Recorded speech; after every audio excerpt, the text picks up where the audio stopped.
then I leave that up to you. Yes, we're going to go ahead and get started. Okay. So we're going to call the meeting to order at 6:30 p.m. Let's see, the first item on the agenda would be roll call. Let's start off with Commissioner McConnell. Present. Do I need to? No. Commissioner McConnell. Commissioner Brooks. Present. Chair Curtis here. Chair Beck is out. Commissioner Shrewsbury. Here. And that is the end of the call. See, we have quorum. So next item on the agenda is public remarks. We have public remarks at the top. No public remarks. So we move on to approval of the agenda. We have the agenda before you. I move to approve the agenda. Second. Any discussion on the agenda, any additions? All in favor, say aye. Aye. Agenda has been approved. The minutes, need someone to make a motion to approve of the minutes. I'll move to approve the minutes of the last meeting. Second, Any discussion? these are excellent minutes. I did manage to find two little typos in the same sentence.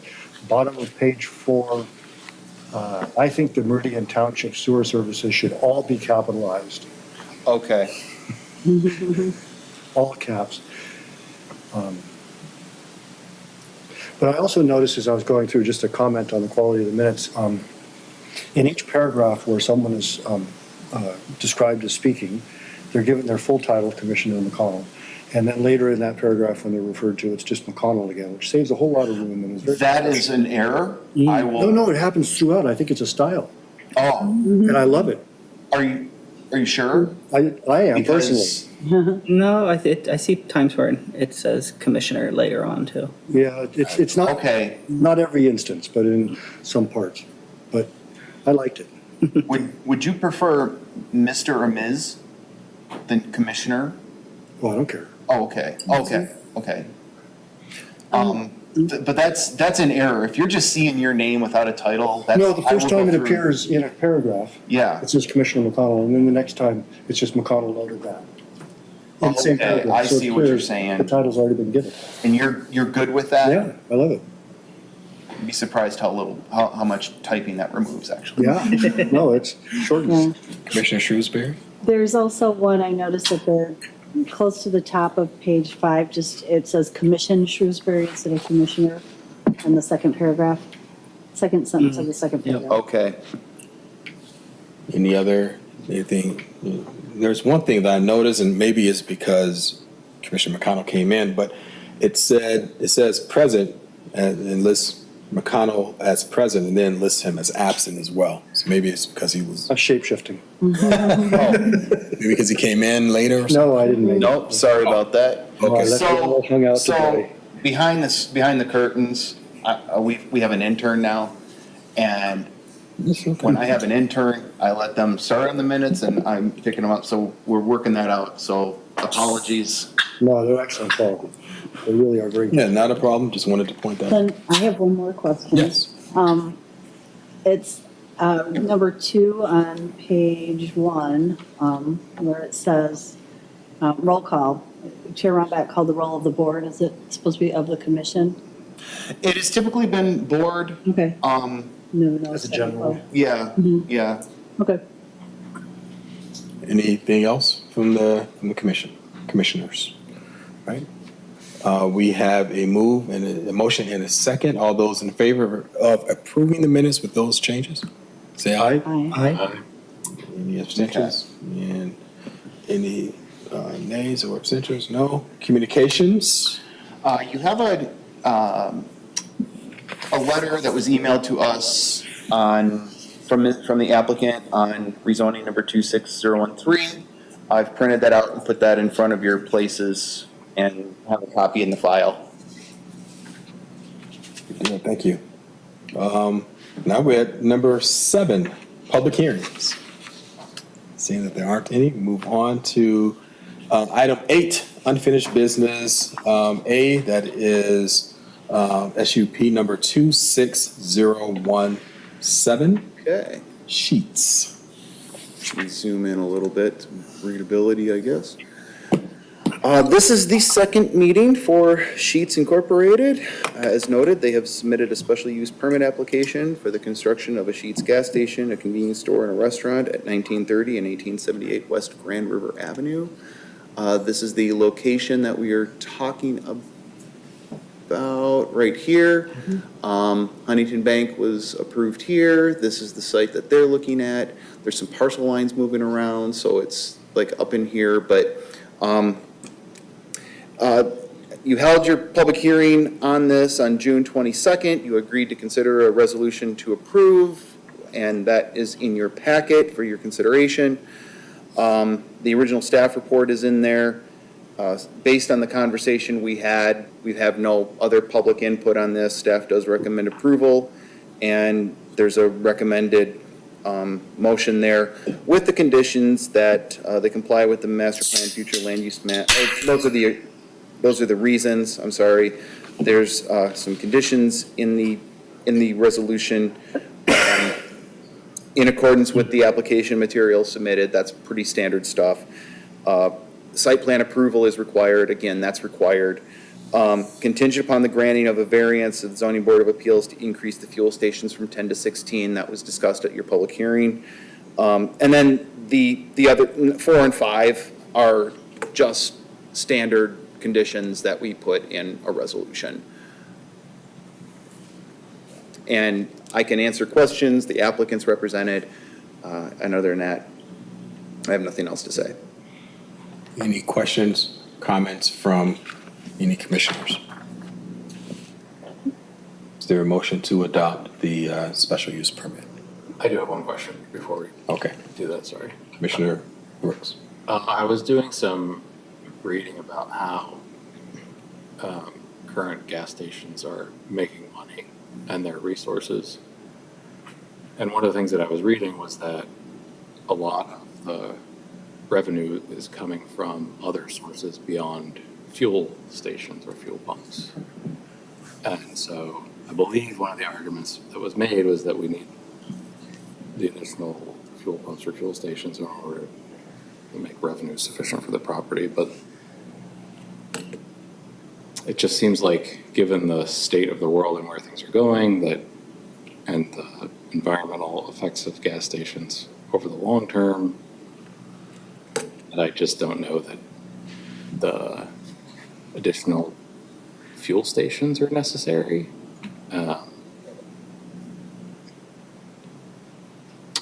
But that's what I thought about over the past couple weeks. And I just wanted to share that with the commission. May I follow up on that? Sure. As your staff? Yes. There's no, if you look at the list of standards for judging a special use permit, it doesn't say anything about limiting a specific land use, and I would be very careful. While I understand what you're saying, I wouldn't, pro or con, I wouldn't use that as a justification, i.e. don't make it sound like we have enough gas stations, because that's a really bad position to take. Yeah. Okay. I was definitely not trying to insinuate that we have enough gas stations. Broadly. Is that it, Commissioner Brooks? Can I take another stab at that?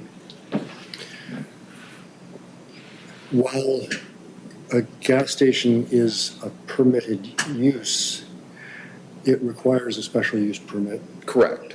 as do some other special case uses. Correct.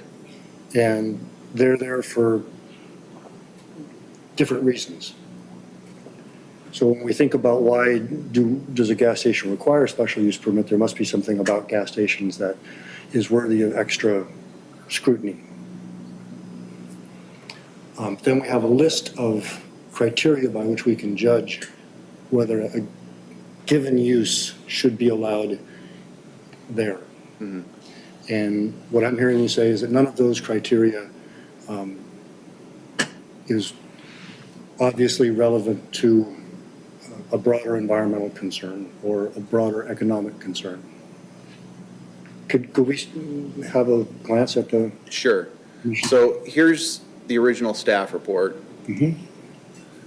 I'm sorry, the conditions, the criteria for approval of, or for consideration of. Specific to a gas station. Yeah, Oh, okay, so, well, for any, okay, so the general standards for a special use permit. there we go. This is 86-126. Project is consistent with the intent and purposes of this chapter, Chapter B in the zoning ordinance. Yes, it's zoned commercial, it's shown commercial in the master plan.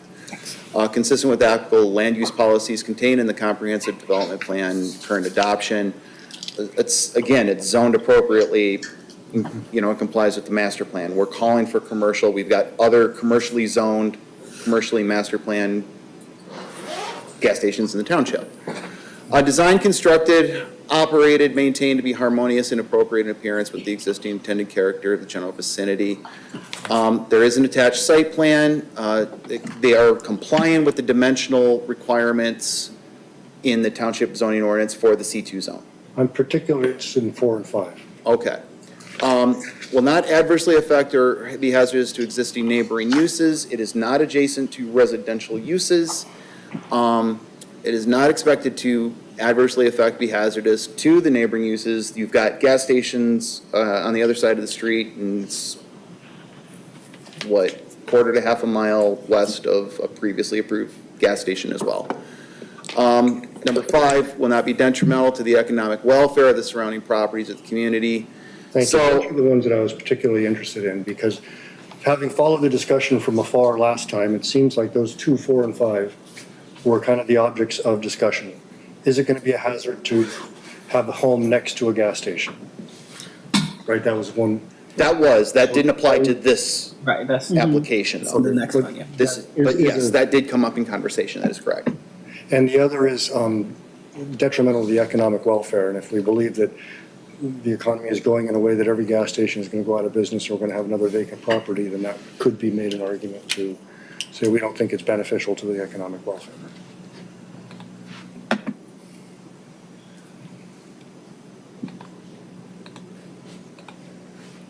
I would counter and say a vacant Verizon building is probably more detrimental to the economic welfare of the township than a viable business, but Investment is better than disinvestment? Yeah, sure. All right. I need to make a note on, I'm not saying this, though, to make an argument that there's not that the gas station at this location within our zoning ordinance isn't allowed for. I'm making the argument that the specific variance request to have additional fueling stations is unnecessary, given that multiple well-known news organizations published work in the past 2 years and investment firms that much of the income for gas stations comes from non-fuel resources. So given that, and that we do care about the economic, what was the word? What was the second word? economic welfare. Welfare. Gas stations, tanks do leak. There are effects of fuel stations and having more of them. I also read that Sheetz has electric charging stations at other locations. So I'm quite skeptical of the need for the variance, given all this. Similar to tailgaters, Yeah. But I have who not did had- receive the variance. Now, I don't point that out as a precedence because variances Yep. do not create precedence, No. but it is worth noting. Well, and it was that case, or that permit that led to me thinking more about this and doing more research. And then we saw these two, in which I've thought about this more. Commissioner. Yeah. No. I was waiting to see if I formally took over or not. Commissioner So- Shrewsbury. Knowing that we don't approve or grant the variance, it's the ZBA that does. If we approve the SUP and this ZBA said, nope, we're not going to give the variance, then they'd have to amend their site plan and decide whether they wanted to proceed without that change. But I guess, unless, are you suggesting that he would like us to say, don't grant the variance and let them get by without it, or? Because I guess I'm. It's not your. Yeah, I didn't. Your I didn't variance think is so. not your. So I feel like that's not ours. Our question is, should a gas station go on this site or not? And does it meet the criteria that we have before us to do it? And I feel like it does, which is why I had indicated that I would support it. Now, if they do go for their variance and for some reason they don't get it and Sheets decides to go forward, they'll have to redesign their site. And if that happens, that'll be a change. Remember the one condition, it's in accordance with the materials submitted. There'll be a change in the site plan. We'll bring it back for an amended SUP. Okay, thank you. Commissioner McCurtis? Vice Chair McCurtis, sorry. I have a question. Is Sheets here? Yes. Okay. Yes. This probably has nothing to do with our township, but knowing that Sheets has a plan to also put another store or gas station in East Lansing on Abbott and Saginaw, how does that affect the company in terms of Sheets hasn't been here in this area before, so now having two, I'm just trying to figure out how will that. I would like to answer generally, Sure. and then if they want to follow up, I'll defer. Okay. Having done this kind of work. The question makes sense, I guess. Right? Yeah. So they've got models, I'm sure, that predict, here's how much income we can expect over 5 to 10, I don't know how long their model goes from a single Sheets. And then here's how much we can expect from this Sheets. Then their model probably predicts the cannibalization rate between And the that's two what Sheets. that's what I was getting at, the cannibalism of. And then they have to make a call on whether it's economically viable to go forward with one or the other or both applications. If they want to speak specific to their process, I defer to them. I know where I work, that was a very confidential specific, Well, but here's the reason why I asked, because the very reason of cannibalism, and will it affect this particular? Because we are looking for, viability. We're looking for is the business is it something that can last a long time? if Sheets is here with this application, they have done that work. They have decided internally that this is economically viable. They're not going to, I do not expect that they're going to be surprised. They're not going to do that after site plan approval. Does that make sense? Yes. Their models are also probably looking at other gas stations and predicting not exactly cannibalization, but how much are they, here's the number, now here's how much Myers costs us, and here's how much, it gets down to traffic patterns and everything. Again, I will defer to them for specific questions, but they've looked at Meridian Township extensively for months. And my follow-up to that Sure. is the pricing, because Sheets in East Lansing, Sheets in Meridian, or in Okemos, will the pricing be comparable, about the same? I know how the market. Yes. I understand how the market can go up and down, but and there's also other gas stations that, there's the Meyer gas station, Speedway, then tailgaters are coming in. So all of that, I'm just trying to get a wrap around my head. I get it, competition, that's business, I understand that, but just kind of, again, a study of the viability of those things with comparable pricing compared to East Lansing in this one, in Okemos, and then the other gas stations around. I'm confident it's going to be generally comparable to everything in the area. I don't know if you want to talk specifics about how you price your gas, but it's if not, it's just a general. I'd be very surprised if they ran. I'll defer. Good evening, everyone. My name is Alex Sawicki from Sheets, 39300 West 12 Mile Road, Farmington Hills, Michigan. Thank you for having us this evening. Thank you, Brian, for all the work you've done on this project. To kind of answer or try to answer some of those questions that you had.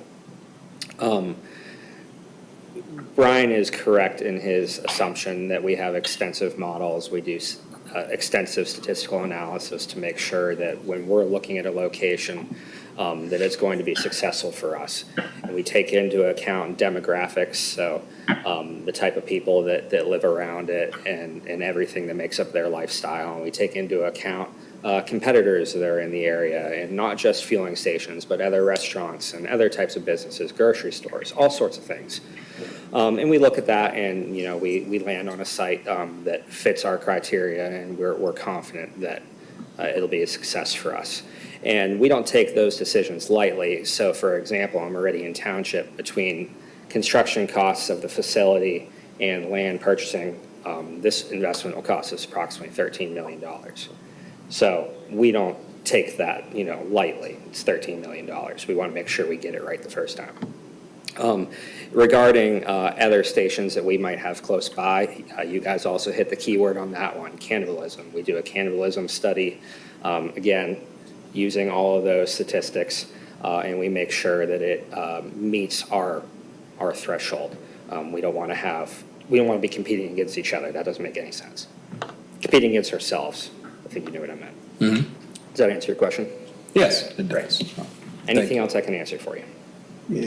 If I could follow up, like kind of going along that line, I have to apologize. I'm forgetting the order of operations on which you guys were here last time versus some of the other ones. But, on the sheet today, you could see that there's a 7-Eleven coming and there's also a Tailgaters. Hello, friends. Yes. You could not have taken those other competitors in when you did your analysis because you were probably unaware of them, correct? Yes and no. Okay. We keep our ear to the ground. Okay. Because that was kind of one of the things, because we have looked at a number of these in back-to-back weeks, and it's like you start to think about the cumulative effect over time, right? And that concerns me more than any one given. Yeah, no, we do pay attention to that. I will tell you, obviously not Meridian Township, but there have been other cities where we have decided to walk away because someone beat us to the punch, and we decided that wasn't acceptable risk. Okay, so even knowing what's coming, you guys are comfortable with the build and you're comfortable trying to get into Meridian Township? We are. Okay. Very excited. Not just comfortable, excited. Yes. Comfortable with 10 fueling stations? Oh, well, I think of it differently. I am much more comfortable with 16. Sure. Would you spell your last name for me, please? Siwicki. C. CKI. Yeah. Thank you. Any more questions? It was Mr. Sawicki, correct? Yes, sir. Any more from Mr. Sawicki? Maybe one quick one. Commissioner McConnell? Mainly out of curiosity, you guys self-finance this kind of a build, or you go out and get a bank loan or something? Self-finance. Ooh. Which means you look at it really closely. Specifically, Almond and I, if it doesn't go well, they start to point fingers. Very uncomfortable meetings. Any other questions, Mr. Sawicki? Thank you, sir. I appreciate you all. Thank you.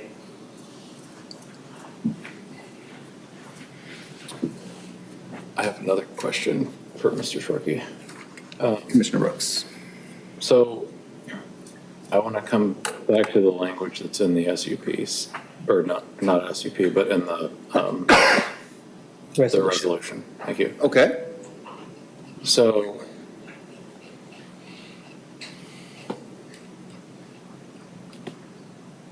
what this resolution, I think I'm interpreting this correctly, that if we adopt the resolution to approve, then the board approves it. Then Board will not, this does not go to the board. Right, You are the right. approving body in this case. okay, sorry, Okay. thank you. So then we adopt this, then there will be an immediate sort of request for a variance. Correct. And That would then- run concurrent with the site plan application. Yep. And then if that variance, so in this current resolution,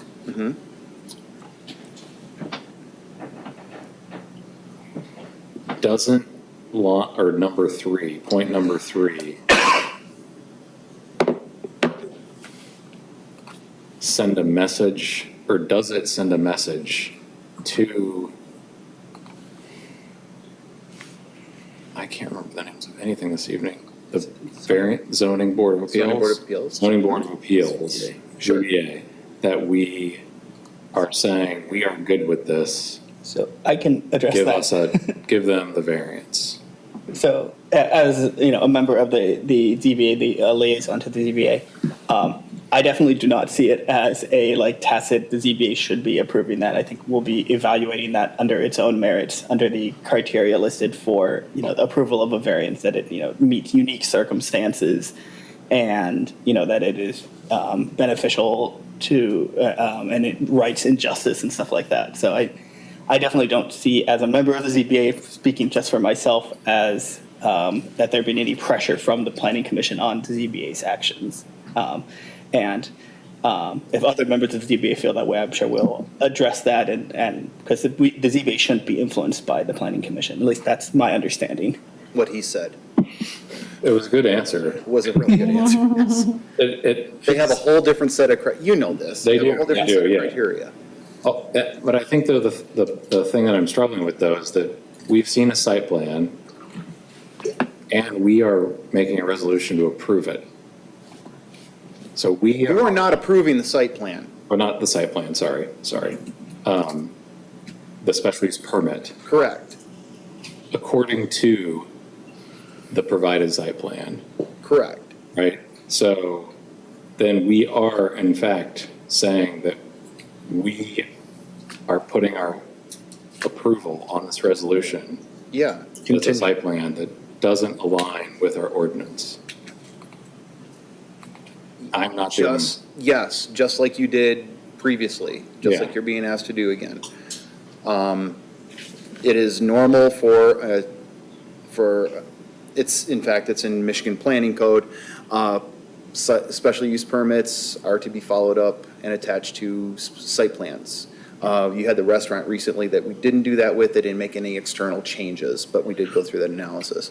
right. This is this is normal procedure. All right, that's a good point, sorry. In this instance, I'm not willing to do that. But I'm done. If I might, Commissioner McConnell? I guess I understand that, well, I'll call it a boundary there, is that the materials that are submitted with an application for an SUP are relatively general. They're not as specific as required for site plan review. So as long, and that's the job of the professional planners, to look at the site plan and say, okay, you know, everything's where it's supposed to be, rather than us trying to do that at this stage. But what I'm hearing you say is you're not prepared to go that far at this stage? Yeah, In this particular case, you're generally right. In this particular case, I think both applicants have been very proactive, talking to MDOT, getting MDOT standards on what their entrance is supposed to look like. Drain Commission is not going to give approval at this stage, but they have both been talking to the Drain Commission's office about what they're going to expect during site plan approval. So they're being very proactive. We do not expect the ultimate site plan to deviate from what we're seeing in the previous packet.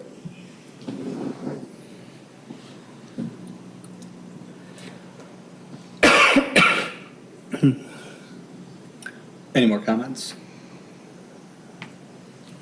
And noting I came in late, I think that would put us at the point where we'd be having a roll call vote.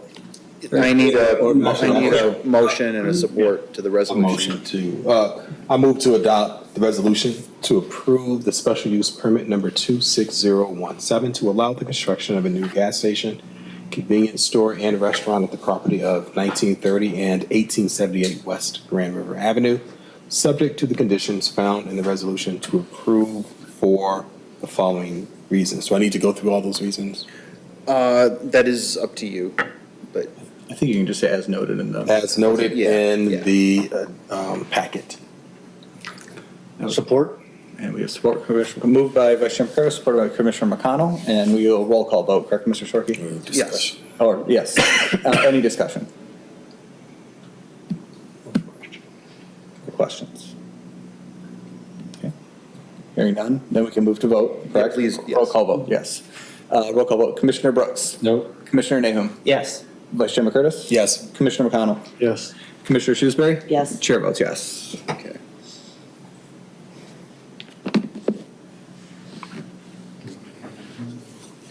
All right. Thanks for coming. Thank you, everyone. Okay. I will, outstanding. I'll get an official letter of approval out this week. And with that, we can move to 8B under unfinished business. That would be SUP number 26018-711. Sure. I will get in the groove here soon, Mr. Shorkey. I apologize. I'm sorry? I will get in the groove here. I'm forgetting all the procedures as You we were, move to you were vote. all good. And members of the I color-coded your zoning map in this for reasons.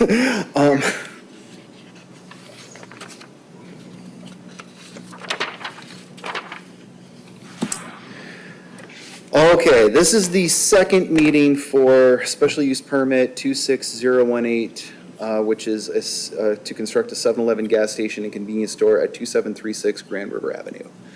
I'm just going to jump right to this. There was confusion over where the district lines were, the zoning district lines were, and on the application, on the site plan. During conversation at the public hearing, I noted that the parcel viewer was showing a significant piece of property as commercially zoned that we thought was residentially zoned. It made a huge difference in their application and in variances that they are requesting. The piece of property that we are talking about is the end of Wardcliff Drive right here. I will zoom in a little bit. You can see, so all of this salmon color is commercial zoning, C2 commercial specifically.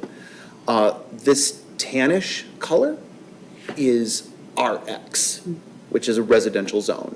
So as a result of that, the first variance on the original staff report regarding 86404B3, which was a required rear setback adjacent to a residential district, that rear setback is not measured from this, it's measured from this property.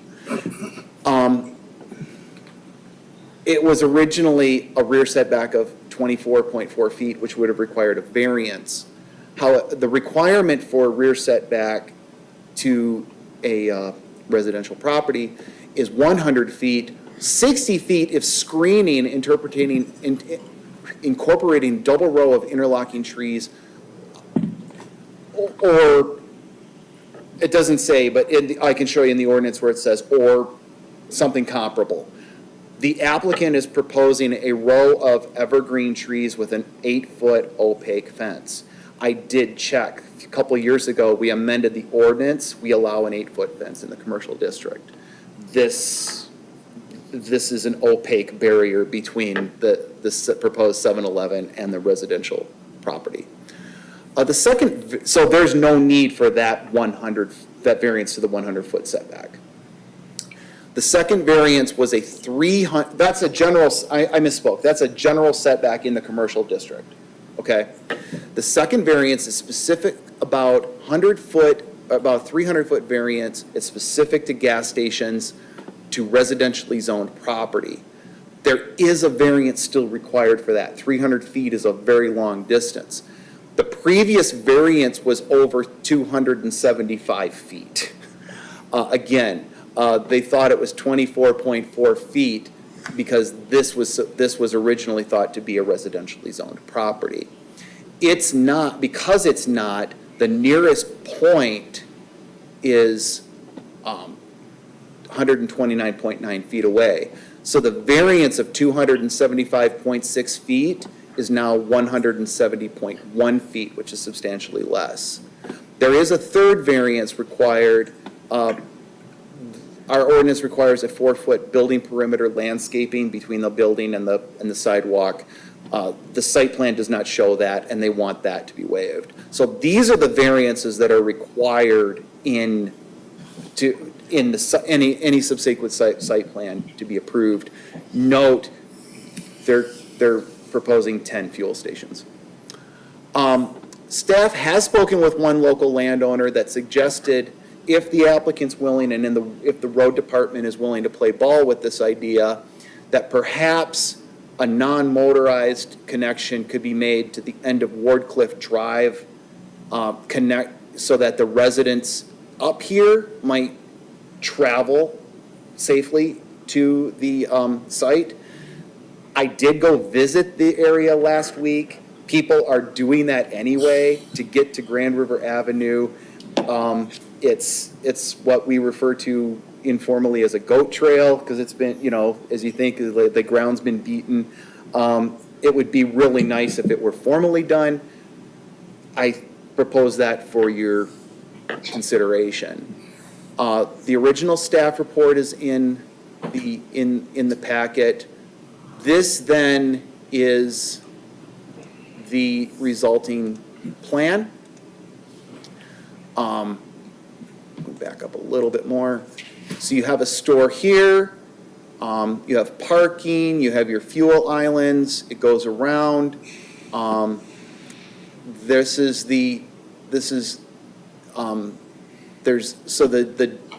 62.4 feet is measured from the dumpsters in this case, and then the 300-foot setback is measured from the canopy to this point here. Note again, this is commercial zoning. There is a question of, hey, this is next door to apartments. Again, the ordinance does not refer to being next door to residential use. It refers to proximity of zoning. And this right here, I'll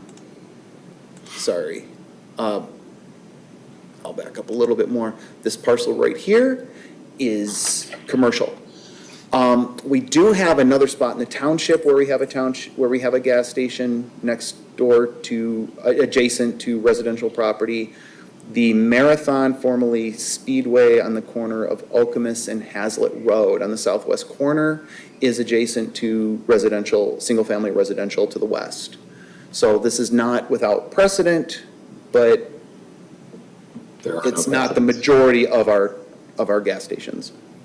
And again, that's actually residential zoning, not commercial zoning with a hotel. Staff does not have a resolution in the packet because you want to further discuss this. The applicant is represented. I can continue answering questions. They can continue answering questions. Did I represent you? Okay. Represent your viewpoint accurately, yes. Questions for Mr. Shorkey? Just one for me, Mr. Shorkey. So based on these amendments, and then our discussion was we wanted some more information for tonight, and then potentially next week would be a vote, or in 27th would be the vote. Correct. I just want to ensure that the notices that went out, because notices went out for the last meeting, correct? Correct. They did not have to be re-noticed for this meeting? No. Okay. No. There's one public hearing. You've had it. Okay. If you're interested, you're paying attention. Very good.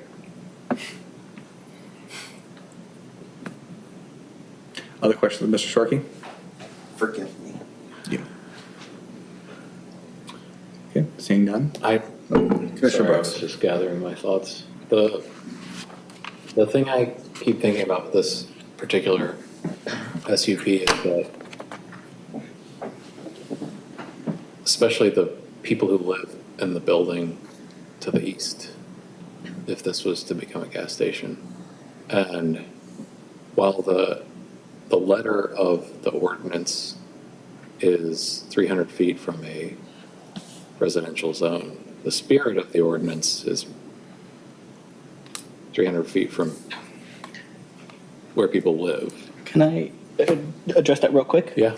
So I feel that that's a violation of the, criteria for the project would not adversely affect or be hazardous to existing neighboring uses. And so that's neighboring uses. That doesn't have to do with zoning. That has to do with, people live there. Do we think that that would be adverse to them, using their property and residing there? And so that's where my hangup is not the actual dimensional distance from zoning, but the fact that they have a neighboring use that, in my mind, is adversely affected by having a gas station right next door.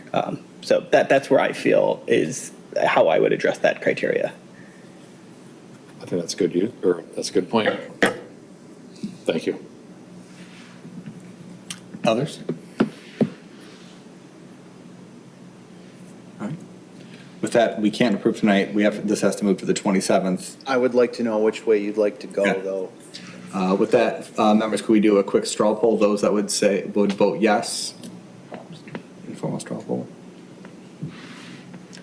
Those that would vote no. I'm sorry, I thought you were gonna call us. Sorry. So yes. Yes. Okay. Yes. Let's try again. Those who, for a straw poll, informal purposes, would vote yes. Those that would vote no.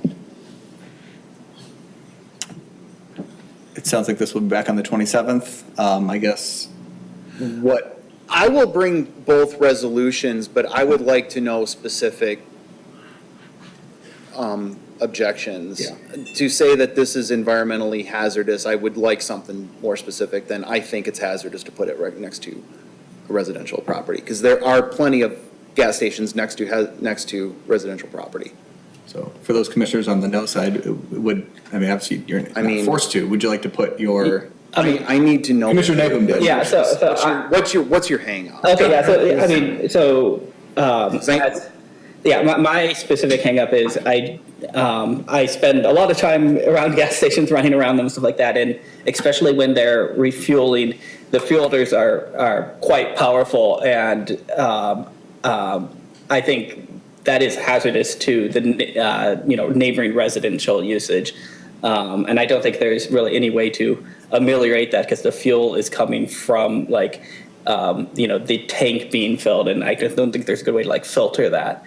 And so I think there's a fair bit of evidence that exposure to that, especially long-term exposure being right next to it, that is hazardous. So that's my feeling of if there was 300 feet to the nearest house, then I wouldn't object to it. But having it was it 24 feet or this is a very short distance between the pumps. Not 24 feet, but it's a very Mr. short Chair, distance. can I bring the applicant up? Let's let Commissioner Nahum finish, and then yes, Okay, we'll okay. hear from the applicant. Commissioner Nahum, did you want to? I think that was my concern, my feelings on why I felt that it was hazardous and why I'm in the straw poll voting against adopting. Maybe, okay, I'm gonna tell you, but have other commissioners speak on it. Yeah. That way she can address it all at the same time. Yep. I was gonna go back to Commissioner Brooks, Commissioner McConnell, if they wish to put their objections on the record. And Okay. then the applicant can address all at once. Yep. Obviously, not required to address Commissioner Commissioner Brooks. May I address the point, since the applicant has supplied me with some information that's not, okay. Okay. Commissioner McConnell? You can't see this. I'd be happy to come up and show you. The applicant on their screen has taken a measurement of the PDF. It is 211 and a half feet between the tanks and that apartment, and the property line to that apartment complex. Not the building, the property line. Okay, and it's the tanks are no closer than the fuel pumps, right? The tanks are on the west side of the property. The apartment complex is the east of the property. Right. It's over 211 feet between the tanks and that property line. Okay. I didn't want to interrupt, but I do have this information in front of me. Thank you. Commissioner McConnell? I would invite the applicant to present information about how the filling of gas station tanks is regulated and what kind of emissions they are allowed to produce under state or federal law. My sense, based on no reliable information, is that the technology has steadily improved over time, that the emissions from refilling gasoline tanks are much less than they were many years ago. But I don't know what those standards are, and I'd be interested to know.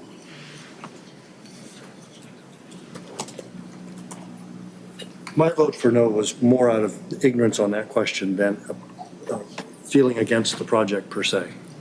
So your sol 4 is more from the applicant on the emissions. Yeah.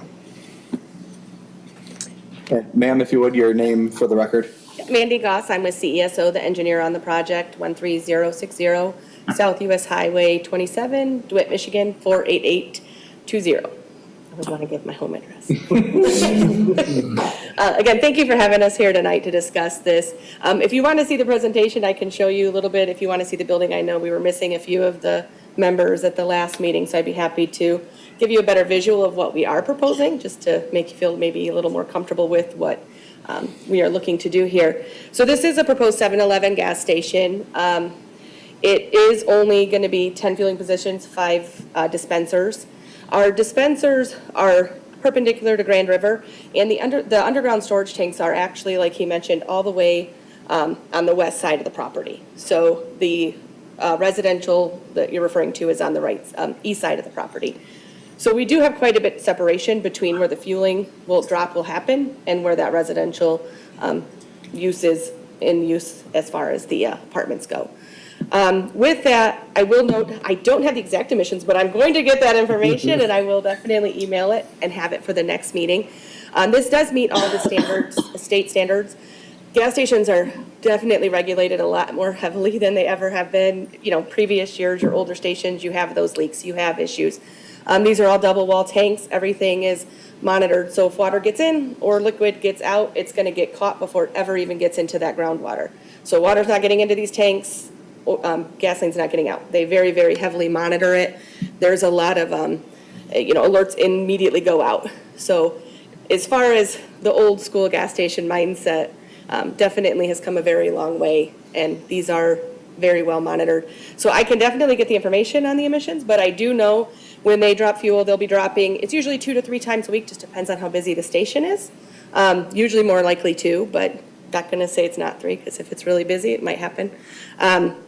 But I can definitely get the information directly from 7-Eleven and have it and provide it to Brian to give to you before the next meeting for sure. I missed the presentations, but I don't want everybody else to have to sit through something twice. But if you could just maybe I missed it too, so. So, Ms. Goss, what, yeah. Yeah, if you can do it through the website, just through the internet. That's what I just- needed to do. Oh. It was the one that wasn't connected, right? Yeah, try that. Like I remember one of them. There's a couple And then slides. I've got to do We something. had a good visual. I I can plug it in there. That intuition, this would probably be 3 4 week. You just think about where it is. You It looks like it is. You've got the students coming through Whole Foods. I mean, So do something I gotta do on my end. No, we had to wait before, didn't we? I think I had to hit something, screen share, like. Let me check my display setting real quick. Usually works right away. But I could try the other cord too, can't, if we're not sure. I'm showing 2 monitors, so. Let me actually duplicate. Okay, that's going back.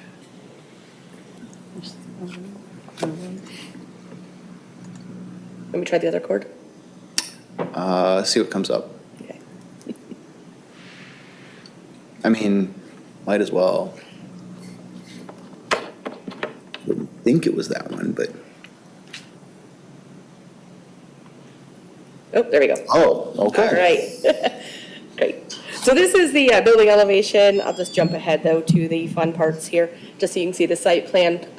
So this is the proposed site plan. We do have cross connection to the Whole Foods parking lot to the west. So the fueling truck, as you can see, would enter from Whole Foods. It would drop fuel on the passenger side. That's the requirement for fuel trucks.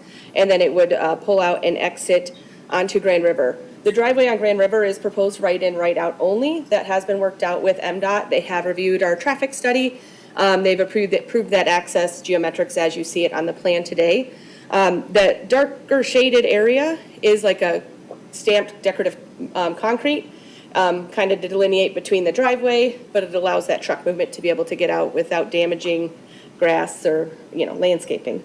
So just to point that out, that was already approved by MDOT as drawn in here. So over here, as you can see, is the underground fuel tanks. So it is about 211 feet from the side of this tank to this property line to the east. So just to give you that dimension as well. As far as the variance, this is a little better. One of the reasons we decided to go with a single row hedge of evergreens versus a double row, as noted in the ordinance. I know there was a resident here last time who had requested an actual fence. So with the 8-foot tall fence and then a single row of arborvitaes, we feel like it provides that screening. And we also, you can see that yellow hatch on the screen. Those are existing utility easements that have been in place for probably years. So we're trying to kind of avoid getting all our landscaping and everything within those easements as well. So by going with the single row, we were able to stay outside of that easement area along that rear lot line. So I just kind of wanted to point that out. The dimensions, the variances that were being requested here, this dimension here is the 129.9, so it's from the back of this building corner to that northern property line. And as you can see, the actual canopy, we are a little further. I think we're like 226 there. So just to kind of give you a little bit of spatial dimensioning there for the variance to give you an idea. As far as the building perimeter landscaping, I know we're requesting a variance for that. The way it is, the ordinance is written, it does mention that it can be incorporated either at the building or elsewhere on site, as can be approved by the Director of Community Planning and Development. So just to kind of point that out, we are proposing some additional landscaping to the sides of both of the building to kind of help offset some of that landscaping. Again, the request for not having it along the front, we prefer to keep more of it up along Grand River, just to have a great screening along the main roadway. And also, it's kind of a trip hazard if you get along the front of the building. Mulch tends to get out, or rock, depending if you use different types of landscape materials. And we try to avoid trip hazards at all possible on these 7-Eleven sites. Along the front, you'll see like the bollards. We do have flush sidewalks across the entire front of our building. We do not do a raised curb. Again, we like to prevent those trip hazards, have everything be accessible. So we do have those bollards across the front, which as you can see in this video, they are a darker black color. They're not bright yellow. They're not, red. They're not bright. They just kind of blend in. So this is a very good example of the building that we are proposing. This is the 7-Eleven, which this station will be. This building you're seeing in the rendering is the light tones. I know the elevations we submitted are the darker tones. We'd be happy to go with, if you have a preference over one or the other, we'd be happy to go with whichever one you would prefer. We're not picky on that, so be happy whatever the township wants. But this video just kind of gives you an idea. It's a very modern store.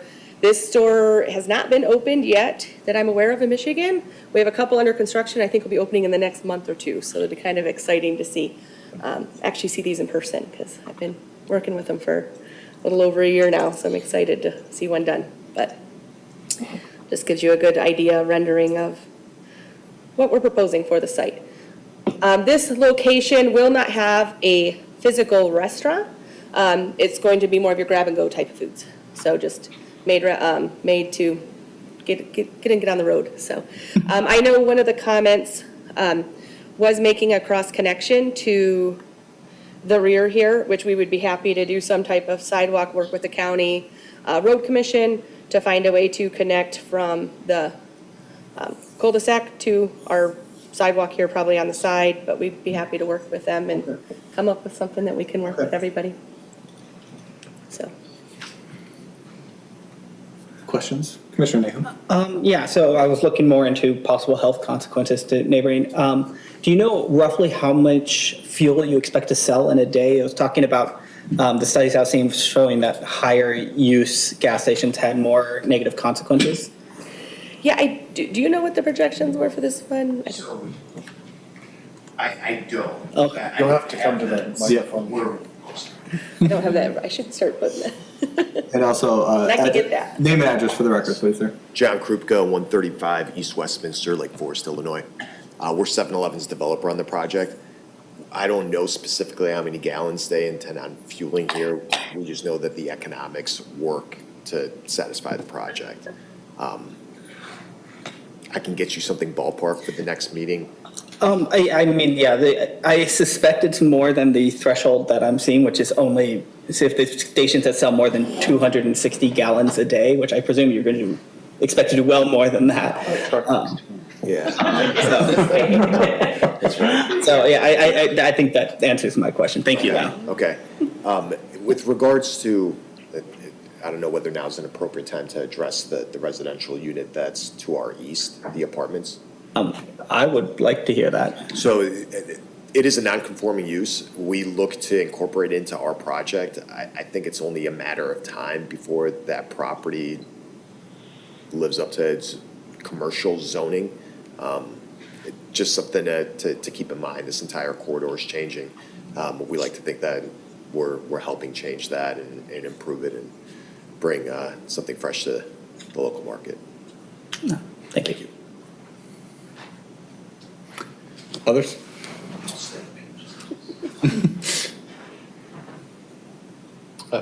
I'm just curious, as the developer on the project, who determines like how big the fuel storage tanks are that go into the ground? That's 7-Eleven, and it's based on their volume projections for the store. They, much like Sheetz, they have specific models and. So how 7-Eleven works is they have specific tank sizes that they utilize based on the number of dispensers for the site. So it is sized accordingly to service that station with a trip every other 2 to 3 days. So they don't want to be filling it every day. They don't want, for efficiency. But so they definitely have a brand standard, and the size of those tanks are based on the number of dispensers. And if they're filling the tank every 2 to 3 days, how big is the tank?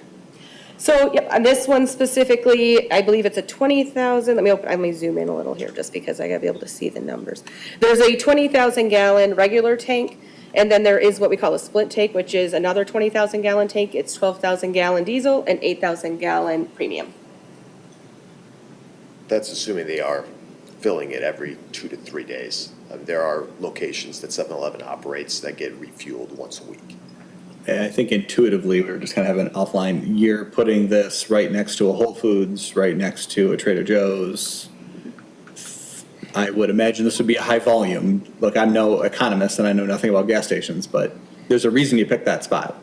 Absolutely. No, there is. There is. But even, like I said, with the 5 dispensers, these tanks, it'd be about every, like I said, 2 is kind of on average 2 to 3 depending on, so. Yeah, and well, let's just think about it. There could be a lot of MSU students going down Grand River to get out if they live on the east side of the state. So you're catching MSU traffic, you're catching Trader Joe's, you're catching Whole Foods. So Yeah. And the hungry students walking from the. yes, yeah. No, I mean, the logic is sound. I'm just saying, like between the 2 and 3, 3 seems probably much more, unless it's summertime. But 3 is probably going to be. Could Commissioner I McConnell. bother you to show me the ingress and egress of the site once again, since I missed it last meeting? I love the idea of that stamped concrete to allow the trucks to make that wide turn. I heard you say right in, right out. Correct. And we've seen a couple of different designs along this corridor to really emphasize that trying to make a left turn out of this driveway is going to be a bad choice. Given us as drivers in this world, can you talk a little bit about how that design is going to dissuade people from that bad choice? Yes, yeah. So with this design, it does have the island in the middle. It is raised. It's not a flush island. It is an elevated island, which is the reason for adding the interior pavement for that truck movement so that it doesn't have to go over the island to get in and out, or to get out, not in, sorry. So that island is slightly has a radius to kind of help drive those movements. You will notice too with that signal in the location, traffic, will help deter that as well, because you're going to have some traffic sitting there. Anybody that knows the area they're going to go to that signal to get out because it's a lot easier, safer, just an easier maneuver. So it does have the island, and it will have some signage that will say left, no left, right turn only, no left, well, one of the two, whatever MDOT is gonna be looking If you for. could just drive me through, say I just come from Whole Foods, decide to get gas on my way home, stop at one of your dispensers, I come out onto Grand River, and I live in Okemos, so I really want to go east on Grand River. If I go back to my presentation, I've got your Oh, plan. here, I got you. I got the aerial too, I think, here, let me see. I just gotta get it on the other screen, which are the. Proper circulation should be back through See the that cross more. access with Whole Foods to their traffic signal, Well, that's not far enough back. utilizing the traffic signal to make the left to Can you Okemos. show me how that works? Yeah, I'm opening it up here. Okay. Oh, here's the aerial right here. Yeah, that's perfect. Okay, so what you're seeing here, you can see it a little better with the signal. Of course, it's up there, so I can't point. Oh, there you go. Okay, so as you can see, here is the signalized driveway at Whole Foods. Right. So in order to make the left bound out of here, you're gonna go through this cross-access driveway right here, come over to the signal, and then you'll be able to make a left at the signal. Therefore, it allows that proper, safe maneuvering of the left turn movements. Well, yeah, the more careful and considerate drivers will go back into the parking lot they just came from in order to wait at a traffic light. Others will decide that their time is too valuable and they're just gonna go through that right only out and make a left. And unfortunately, the raised pavement for the facilitating the trucks turning is gonna provide them an extra wide space to get onto in order to avoid that little island that's supposed to deter them from making a left turn. I'm sorry, I have very little faith in my fellow motorists. I watch them make that move every day coming out of Meyer and deciding to go westbound on Grand River. I mean, that was certainly DOT's concern when we first proposed this as a full Gotta get out my movement right screen, I there. can't see it. It was folks making that left, which is why we've incorporated the raised median and then also the somewhat raised decorative paving to accommodate the truck. But those adjustments, those improvements to that access on Grand River have been reviewed and approved by MDOT. I want to check one thing too, the queuing. I believe the queuing of that signal is going to help mediate that as well. Totally understand your concerns if you're rushed though. Well, See if I can find this here. Grand-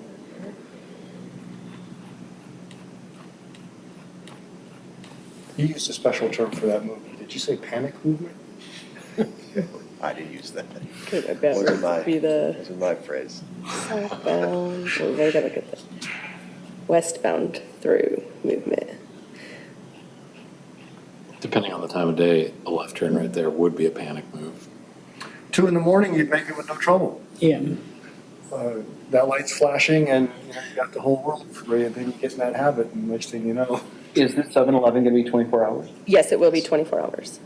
It looks like the queue on that westbound through movement during the peak hour build scenario is 120 feet. Let me just check now one thing here. We aren't seeing what's on your screen, is that Oh. intentional? No, let me duplicate it. The problem is I can't see up there. Okay, okay, I was trying to read it. fair enough. Let me try duplicating it so that you see exactly what I'm seeing. It was just, let me see here. Yep, let me duplicate displays. All right, now you should keep changes. Now you should be able to see what I'm seeing. Okay. Okay, so looking at the traffic study, your westbound through movement is 120 during the build scenario is what the backup queue is going to be there. So if you're looking here, and this is a 20 scale, just to kind of get an idea at the signal drive is just, it's like right in this area. So it won't quite queue to the site, but it is It's going to even further cause. down, 'cause that's the, It is? just the Okay. right and only down. Oh, you're right. Yep. So Let me it's go off, to it's off The page. Maybe on Google Earth. Just show from the center of the intersection from the stop at the light. Did my hotspot disconnect? Hold on. Try to be prepared. Meridian Turn it. gas stations here, if Oh. you're curious. This one has everything Oh, I okay. need. I just got to turn it back on. Timed out. Sorry.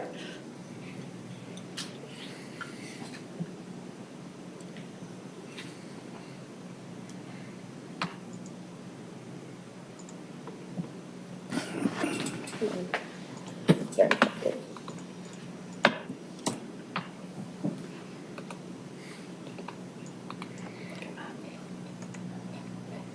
Of course, it's not gonna work, right? I don't know how much we need to. Okay. Answer. If MDOT has approved it, we can't really I mean, yeah. deny it based on This isn't working. Yeah, it's not an working. agency that builds traffic islands backwards. Sorry. Yeah, see it. I think you're over Meridian Township. Their Wi-Fi.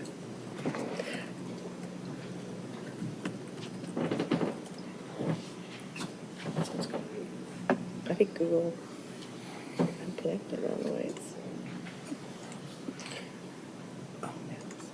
So Brian, some neighbor just walked up to me and said, yeah, look, can you pass me? No, he spoke, he was the landowner, he spoke at our public hearing. And we've actually, I think you've heard that from other people Yeah, as well. Prior to the public notices going out, I papered the neighborhood back there within a 1,000-foot radius, 500-foot radius of the project with just a note, our plan, introduction to the project, asking folks to reach out with comments. If it was something that we can incorporate into the plan. And of the 5 people that responded to me, 4 of them said it would be great to have some sort of protected, improved walkway across our site so they can get to the Grand River, to the bus station and the shops along Grand River. Cool. Yeah. So here's the stop bar, so it is a little further. So would not quite queue past that driveway during the busy points of the day, just to give you an idea for traffic. But it will be posted. It will be, you know, we will have signs, no left turns. Unfortunately, you can't fix people always. They're gonna, but they could be policed. We're gonna do our best. Yeah. The road department thinks driving out of Starbucks and turning left is a good idea, so what are you gonna, how are you doing? Anyway. See what the Starbucks does have a level- full, I mean, they. We didn't have to approve it. Just saying. Vice Chairman Curtis? Yeah, if you can stay on the screen, there's a question, I have a question. The first driveway, not where the signal is, but the Right here? first, yep, that one there. When people come into that driveway, you're encouraging folks to leave at the top there. So when those 2 points meet, is there going to be any type of signage that tell one or the other, stop? Yeah, it's going to be, it will be signed, identifying that movement in. I'm also speaking with the property owner of the owner of the Whole Foods to work on improved cross-access. That's not finalized yet, but if we're fortunate to advance this project with you all, we're gonna lock that down. Okay, that was just a big concern of mine too. Someone turns in and then someone from 7-Eleven, you know. Yeah, it's kind of wonky that diving lane's It's like even right, there. yeah. Because they have the signal, but that was a DOT requirement when the Whole Foods project was built. Yeah. That's it for me. Others?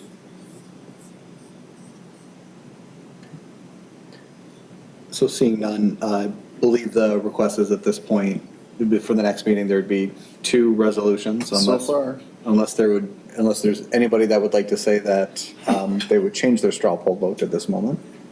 I want to make this for Mr. Shorkey. So you asked what our rationale was earlier, so I don't want to just make it about the uses versus the zone. I also think that, so there's a variance request here for the residential zoning in the back as well. So That is correct. So there's a residential zone that this would require a variance for, and there's also a residential use to the east. And this seems like, and there's also other variances that are being requested. We're squeezing something in here that there may not be space for. And that's the reasons that I'm. Okay. I can mention that in a resolution. Thank you. Others? Very well, so I think, Okay. Mr. Shorkey, you have your direction. This will be back in 2 weeks. Email you when I send that packet out. We'll get you that additional emission information. Sure.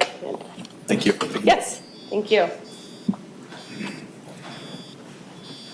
Someone's phone's ringing. I didn't do it. And with that, we can move to 8C under unfinished business. That would be REZ number 26013, Singh property. Yep, so this is the second meeting for Mr. Singh's request to rezone 1.1 acre located at 2020 M78 from RR Rural Residential to RDD Multifamily Residential. As I pointed out at the beginning of the meeting, he did submit a letter that's printed and in front of all of you. Copy of that, Mr. Singh is here as well. Planning Commission held a public hearing for this application on June 8th. And at that time, staff was asked to research 2 questions before you made a recommendation. We followed up with a discussion at your regular meeting on June 22nd. At that time, Planning Commission asked staff for a resolution recommending approval. Staff has supplied that resolution. There are conditions in that resolution, I'll get there. But we've also included a potential resolution of denial. And I would like to go into why staff is suggesting. The first thing is the master plan designation. And we knew from the beginning, the initial conversation, this whole corridor is shown on our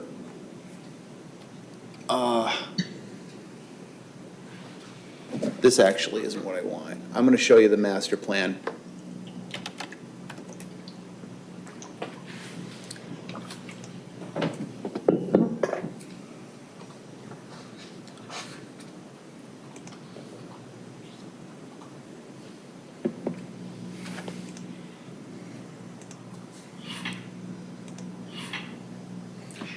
Oh, you know what? This is going to go to a broken link. Shoot. Okay, then. If you just Google search Meridian Township Master Plan, I'm pretty sure the link pops up, because I just did it the other day. Okay.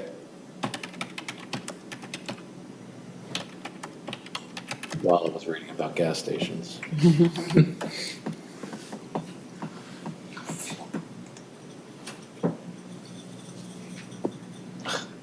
What? We weren't. Oh, Specifically the future land use map, FLUM. yeah, maybe that's what I searched. It should be in here, though. You'd think we would put it in. It can be a flume if you like, because it's use. Okay, well, if I can't do that, what I can do is scroll down. We have the original staff report in here. This is your 2023 future land use map. So up here, this property is 19 something something. This is also owned by Mr. Singh. This was a special use permit a few years back. And then you get into Clinton County when you go this direction. This is all shown commercial. So that's the first thing. Like, immediately you run into that issue. All of that stuff in that corridor is zoned rural residential, with the exception of that corner piece, which was rezoned to RDD. And he's trying to make this consistent with the zoning of the property he owns. But multifamily, single family, it's all non-conforming to the commercial zone, which this is. Now, is that going to be true in a few years when we start updating the master plan? I'm not even going to begin to speculate that. I'm telling you what's on the books right now. Does multifamily move in the direction of commercial? Arguably, yes. But it's, if you look at our master plan and you look at our master plan, like the future land use to zoning plan that's required in a required section, multifamily residential is not one of the zoning categories that correlates with the commercial zone. Of a somewhat bigger issue is some illegal work that's gone on on the property.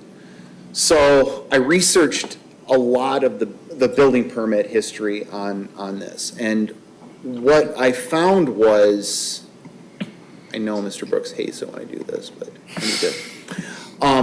This is the original survey from 2003. And so it's sideways. North is to the right of the page. This was originally 2 homes on the property. So to go back up to the memo,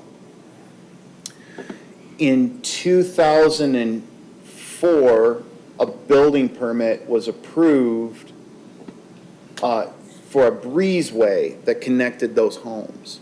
The moment those homes connected, there were no longer 2 homes that made one building. So the 2 homes on an RR property is a non-conforming use. The moment that breezeway connected them, it's now one structure.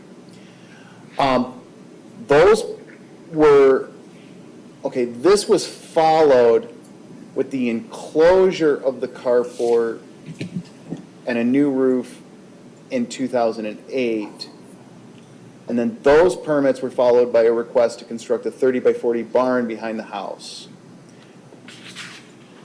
I visited Mr. Singh last week, during conversations with him. Contractor that built the barn enclosed the area, and I'm going to bring up on Google Maps so you can see what I'm talking about.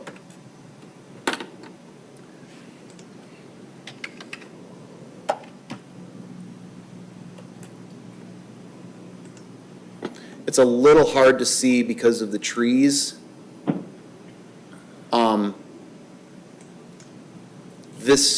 There's a section here, there's a section here. This was a house, this was a house, there was a breezeway constructed, the breezeway was enclosed, this barn was built, and at that time, this section was built, connecting the breezeway to the homes. The building permit for the barn does not include this work. And that was from conversation with the applicant.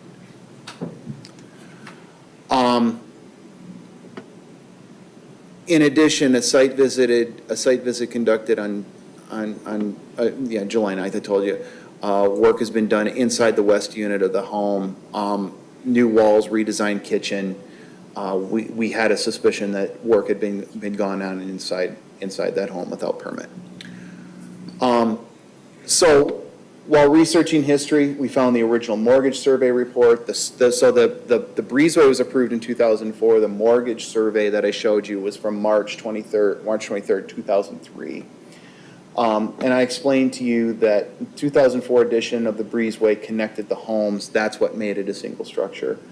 At that point, it's to conform with the RR district. And finally, the services, and this is kind of the big thing.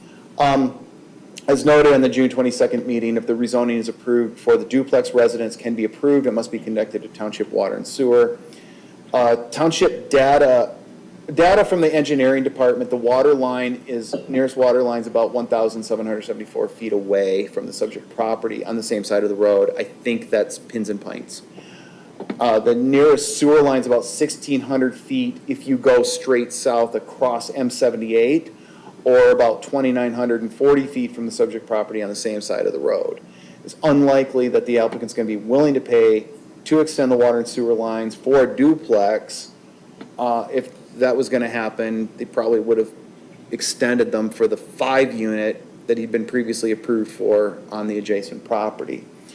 So bearing all that in mind, there are 2 resolutions. You did ask for a resolution to recommend approval. That's in here. If you do go that route, staff suggests the following conditions: that no occupancy permit be issued for a duplex until the building is inspected, and any building permits are applied for and approved. Occupancy permit shall not be issued for duplex until it's connected to water and sewer lines, shall not be issued until applies for and receives any required rental license. And finally, no occupancy permit shall be issued until an easement is legally recorded for future construction of the township pathway. So if you go this route, what you're recommending to the township board is that the rezoning's okay, but the development of the duplex has strings attached. I like that simplified version that you just said. Appreciate that. The resolution to recommend denial makes my points, just kind of clarifies my points, does not comply with the master plan. The existing duplex is illegal, non-conforming, completed without proper building permits. Water sewer lines do not serve the subject property. Like I said, the applicant is here. I can go in whichever direction you want, and you do have a letter in front of you. Questions for the commissioners, for Mr. Shorkey? I do have one, as much as a comment, but it's a through fare from your memo to the recommendation of denial. I have a hesitation on calling it illegal work. I don't think we can call it, as a commission, illegal work. Okay. That's just, well, the reasoning might be there, and I'm tipping my hat here, but I don't think we are jurisdictionally able to call something illegal, right? That would be, there's somebody that regulates these codes, and it's not us, right? There's somebody who could go by and say, this is non-permitted work. If the language could be changed to non-conforming, unapproved. Yes. Something not, okay. There's a connotation to illegal that I'm not, Okay. that I'm uncomfortable with. Fair enough, fair enough. How do you feel about completed without permits? Much better. Because That's an accurate statement. Yeah. There's a bridge from factual to conclusion that I'm just not willing to, Okay. Well, if you want to be a stickler, you could say with no record of permits. with no record of permits. Non-permitted versus no record of, right? We're getting, Well, I thought there was at least some record of some permits. There's a record of some permits, but I demonstrated the work, at least the external work, it's substantial, Yeah. that was done unpermitted. The contractor that built the barn said, I can enclose that for you, and enclosed it, and I showed you where on the image that is. There's no record of permits in the file for when this barn was completed. Does the contractor still work in the township? Oh, I have no idea. 2008.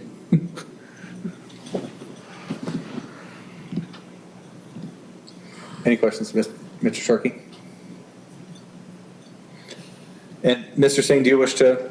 Yeah. Yes. All right, come on up, and we will note that we have all received a copy of your email. Looks like it was to Director Schmidt today at 9:47 a.m., so we'll note that for you. I sent a letter Saturday.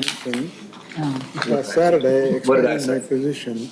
Okay, I'm sorry, you sent it, yes, it was forwarded, I apologize. My first name is Balaram K. Singh, and I'm an applicant for rezoning request for 2020 East and 78 East Lansing.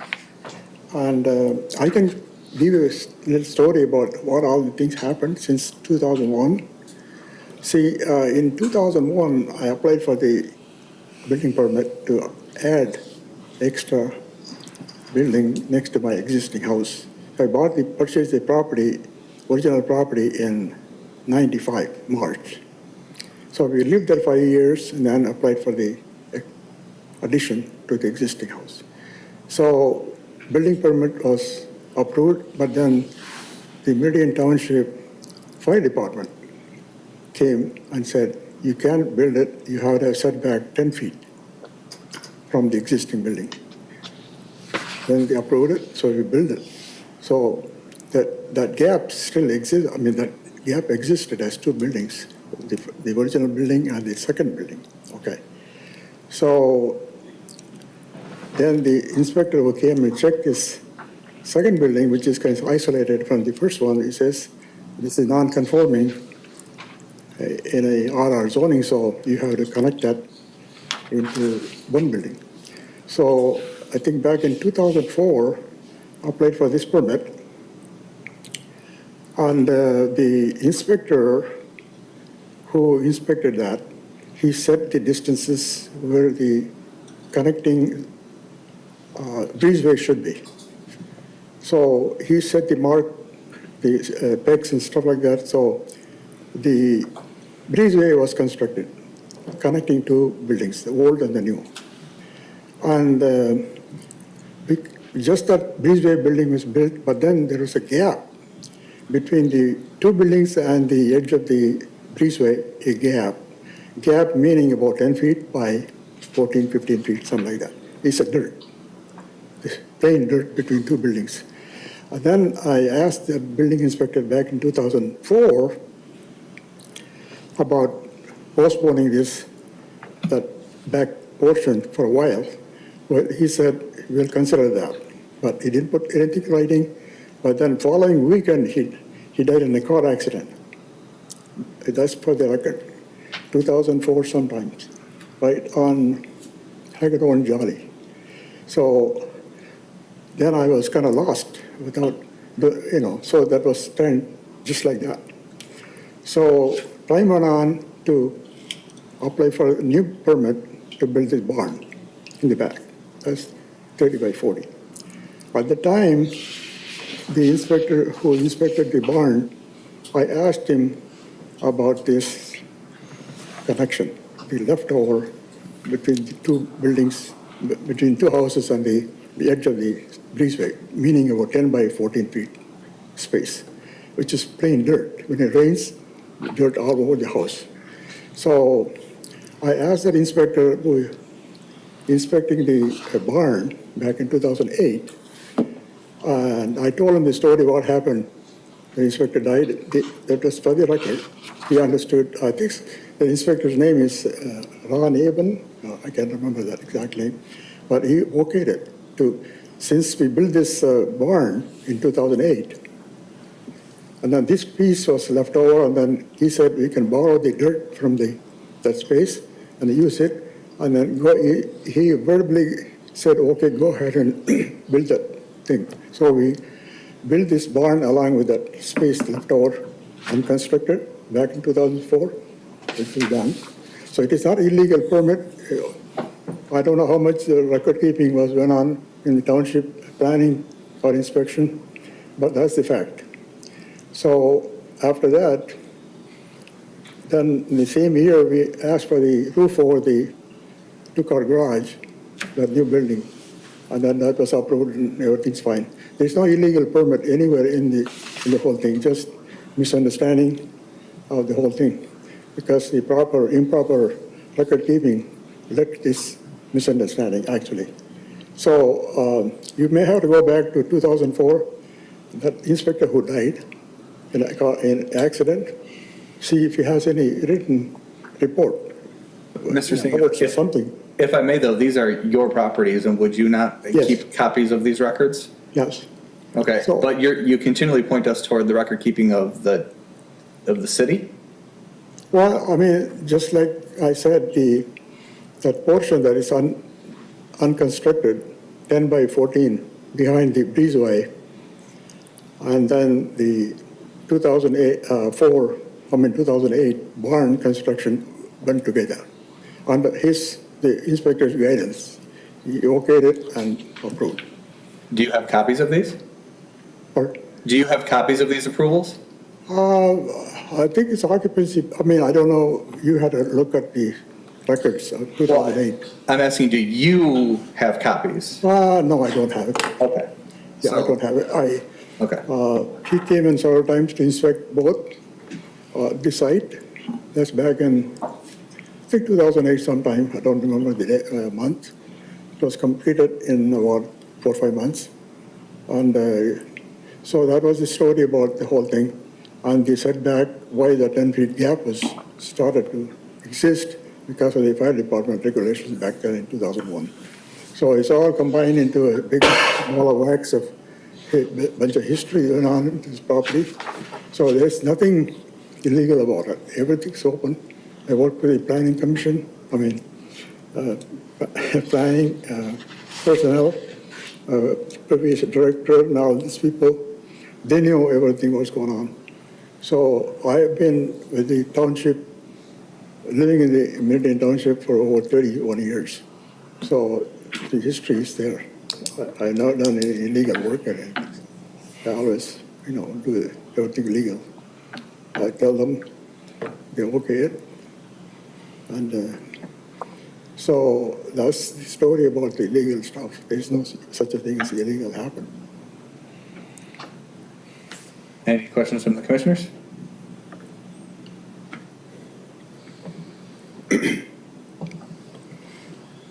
About the sewer, I want to talk about the story. And we have the well. We built this new well in 2005. Ingham County Health Department personnel came and approved it.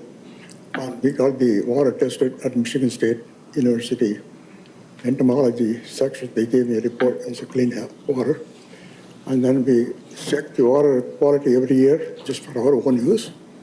On the same time, I think back in 2010, I saw I had to fill the area covered by the drain field to maximize the cover for the tile.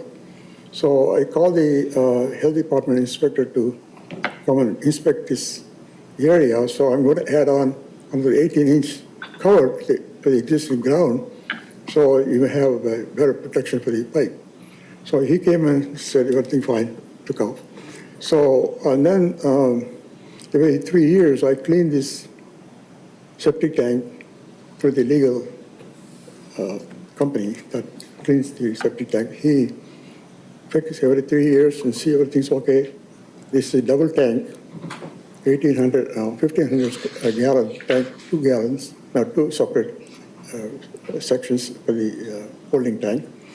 And he always checks the outlet, when the final outlet into the drain field, how it is transferring the fluid, the effluent. So he checks and then he repairs anything that needed to be done. So it is periodically checked to make sure that everything's fine. And in 2010, I think Ingham County Health Department came and checked it. They opened the access manhole cover, and then they looked at everything's fine, put it back, all that. So, as a matter of fact, I been on it to check, see everything's okay. So, my question is, so we're paying taxes for this property. We're isolated from the subdivision, and then our taxes goes to nowhere. We're paying taxes like a subdivision people, and then we don't have water, we don't have anything else. And then what I think we have is a police and fire protection. And highway maintenance is done by MDOT. They plow everything. So where's my money going to where? So there should be something that township can help to either install a sewer, water, or give some permission to have a private well inspected by Ingham County to make sure everything's in safe condition. So I'm going catch 22. I don't know which one comes first.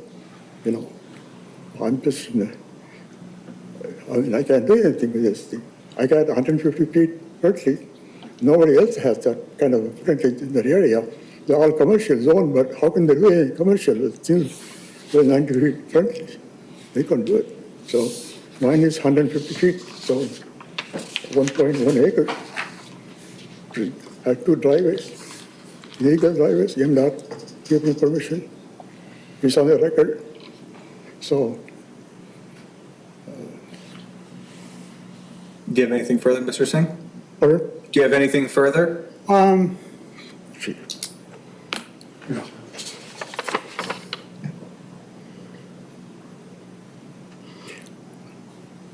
No, that's about it. I think my 4-part justification letter that addresses pretty clearly what I mean in terms of my findings. Thank you. I will note that I did misspeak. Mr. Singh did send this on Saturday, July 11th at 4:45 p.m. I had it said this morning at 9:47 p.m.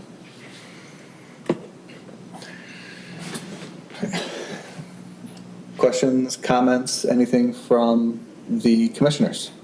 Commissioner Nahum. So I think we just want to address it on the record because it is here in the communication that the applicant is requesting what he's calling a structured compromise, where the utilities on site would be inspected, and asked to waive the requirement that there be a connection to township water and sewer. That is not something that's on either of the resolutions. Is that something, I don't think that's something. Can we that even do that? Yeah. It's not in the, Right. that is not within your purview to. Right. To waive. That would be a board decision. It's in Right. the general ordinances, not the zoning ordinances. Great. Yeah, and so I just wanted to address that was a request made, that's not something that we are considering here. Can we make a motion? We could make a motion. Motion for, I wanted to make a motion for denial. All right. As is here. Now therefore be it resolved, the Planning Commission of the Charter Township of Meridian hereby recommends denial of rezoning number 26013 to rezone the subject property, approximately 1.1 acre in size, located at 2020 M78 from RR to RDD for the reasons stated in the report. Well, we have a motion. Do we have a second? Second. We have a second from Commissioner Brooks.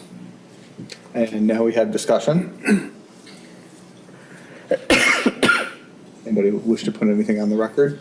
I just simply, it seems like I'm not fully convinced on the work that was done in the past. Staff, from going through it, seems as if it would be a somewhat of a burden for the township to allow or to permit this. So those are my reasons. Commissioner Nahum? Just to clarify, this is the resolution where we adjust the language regarding illegal work. Yeah. I was going to offer a friendly amendment in a Yeah, minute. okay. I was going to let discussion. I've caught that. I'll make Number two. number two say the existing duplex is non-conforming. I don't have to Just say strike that. illegal or anything like that. Yep. And I was going to say, if it wasn't, you have to have building permits, you got to have, permission to do these things. And so to that, I say, that's why I recommend denial. We're voting denial. Any other Commissioner Nahum? I would also, throw my support behind the motion in that I think a big motivation behind the request is so that the duplex can be given a certificate of occupancy. And it sounds like the applicant isn't willing to take the steps necessary to make that happen. And thus, the request for the rezoning, I don't think would actually have any effect on the ability to actually rent the duplex out. Commissioner Shrewsbury? Thank you for stating it the way you did. I agree with that. The only reason that I would even consider the other resolution to approve with the conditions that staff presented is that it may be a motivator to get the required steps done in terms of the permitting. And I'm worried if we deny, then the inspection that should be done because it wasn't done before, there's still some non-conforming or non-approved uses that don't get resolved in a motion to approve if under conditions might get us closer to that. But I think for what you said, it does not sound, I think there's some unresolvable issues that regardless of whether this is approved or denied, are not going to happen, so they wouldn't get the certificate of occupancy, and this seems cleaner to deny for those reasons. But I would not approve it without the conditions listed, so, on the other motion, so I'm comfortable with a motion or a recommendation to deny. I also want to appreciate the effort Mr. Shorkey you put in outlining this and also walking us through it this morning. I don't think I've said anything right this evening. Seems to be changing. This evening. Get Commissioner Brooks a coffee. Sorry, I wanted to finish. So as I was forgetting words, but I appreciate the walkthrough that you given here. I think also the history here with the ZBA and tying this in, and the other work that is clearly taken place, I'm not comfortable approving what's before us. So that's why I supported it. Commissioner McDowell? I'm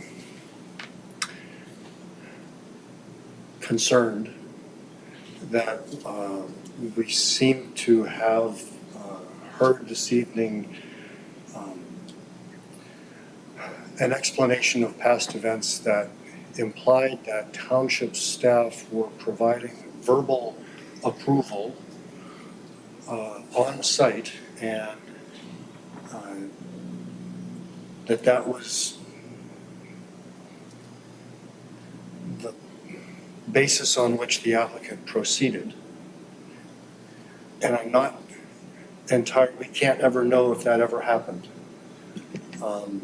So that kind of explanation not only doesn't weigh in the applicant's favor, but it also constitutes a less than complimentary view of township staff. And I'm not in favor of the reason. And I'll put mine on there. I will join Commissioner Brooks in saying, Mr. Shorkey, your memo here was quite persuasive, and I think outlined the issue despite my nitpicking some of the language choices. So take that for what it is. It's just that triggered. So I would join in the denial, in the resolution to deny. So Roll call? at this point, roll call vote. So this was moved by Vice Chair McCurtis, seconded by Commissioner Brooks, and Commissioner Brooks. Support. Commissioner Nahum. Support. Vice Chair McCurtis. Support. Commissioner McConnell. Support. Commissioner Shrewsbury. Support. And the chair supports. Okay. So again, this is a recommendation. Everything gets forwarded to the township board if you choose to proceed. And that will include the letter that you sent to the planning commission. That was a communication. So I'll include that as well, except he did take the time to give me the actual letter rather than attaching as an email. So I won't put people's emails in that stuff. I'll use the actual letter, and everything will go forward to the township board if you choose to pursue this, okay? So all of your information will go forward, okay? Thank you, Mr. Singh. And with that, we can move on to other business. That would be 9A, so other business restaurants in the professional office discussion. So this was something inherently I added. This came out of the Petty Craft approval, and I wanted to explore this, even if it's just for a few minutes here. This had to do with some language, and I don't want to put words in his mouth, but Commissioner McConnell, I believe, commented and said, I have advanced degrees in this, and I'm not sure what this is supposed to say. And when we have experts saying that about language, I think it's something worth taking a look at. And also, I believe in adding more restaurants, and anything that gets in the way of restaurants is bad. So, Mr. Turkey, as you work diligently to pull up the particular regulation. Okay. This is what we are talking about, professional office district, hello. Use is permitted by special use permit in the professional office district. Number 3, the following uses may be permitted by special use permit when deemed appropriate to the primary use of the land or structure. Drugstore, barber, beauty shop, restaurant provided no drive-in or drive-through facilities, public utility structures. I always wonder about that because so anyway. Why? I'm not getting into that, thank you. But the restaurant is the specific conversation that you wanted to have. Correct. Because it was, Petty Craft flagged this, right? Because when it came through, this was the reason it this was one of the reasons it came to this board, right? Because this was something that we had the authority or the ability to, it ended up resolving otherwise, right? Because they agreed to not use the secondary dwelling or something. Right, so our our interpretation at staff was, it's that language deemed appropriate to the primary use. And I'm gonna give you an example that's come up. The Fifth Third Bank on Okemos Road is gonna be moving out of there eventually. And that word has gotten out, and I've taken a couple phone calls on that building. It was in And the last phone call I got was, because it's his own professional office, and he says, can I do a massage therapy, I think, some kind of therapy in there? And I look, and licensed professionals are allowed to practice in the professional office district. So I told him that's fine. And then he says, the building has a back entrance. Could I do a little cafe off the back? Absolutely. Absolutely. Number one, you just approved a restaurant by special use permit, And this is what we had envisioned. The cafe, his main business was running his therapy studio. But the coffee shop, the cafe, was appropriate to the primary use. Now, what Ketty Craft came in and said was, no, you list restaurants as special use permit, and you approved it as a special use permit. So that forces me to ask, are you looking to amend the ordinance? Yeah. Okay. I mean, I'm not speaking for the, but yes, I would say yes. It seems to be backfiring. We could simply take this line out of there And just put it in. and just make it just insert a new number one and put it right up there. And not have it, and not just take it away from any of these conditions or anything like that. I would love to have a discussion around how a cafe is deemed appropriate to the primary use of a massage parlor or a No, I don't want to have that conversation. Okay. It was a phone conversation without Right. any specifics. Yeah, It was a fishing expedition. Yeah, okay, we'll table that. But that would save that headache of having to make that call. What's appropriate to what, Yeah. right? That would solve that. And I believe Commissioner Shrewsbury, I think, was first. I'd be curious if, I don't know when this part of the ordinance was adopted, but what the intent was even when that was put there for the other uses. Like I'm supportive of restaurants where we think a restaurant is appropriate to go. So I like the idea of special use permit because it may not be appropriate in every instance. Right. So it really needs to be considered case by case. But, for the other ones, what would a primary use be that a drugstore would be appropriate to the primary use? Or, what would it be? And should we have that for any of them? If we're changing it or considering changing it for restaurants, should we also ask, what about those other uses? And how would we make that call for them any differently than we would for a restaurant in a different case? So, and there may be a very good reason for it. I'd just love to know if somebody back in the constructing of this ordinance or an attorney who has an opinion on this might have that's why you want to have that there, because it shouldn't be the primary use. But if it adds to the primary use, it's okay. And here's The original code's 1974, okay. and then it's been amended a few times, but I don't see any note on this section indicating that was one of the amendments. Okay. Religious institutions, that was added, there was a couple amendments in there. So I'm gonna guess it was just something that was there. Now, when you talk about drugstores, beauty shops, hospitals, medical clinics, offices of professional, and see, that's interesting. So if you want to start digging into this a little bit, I would question, why do you have to have barber or beauty shop when we say license of professionals licensed by the state of Michigan?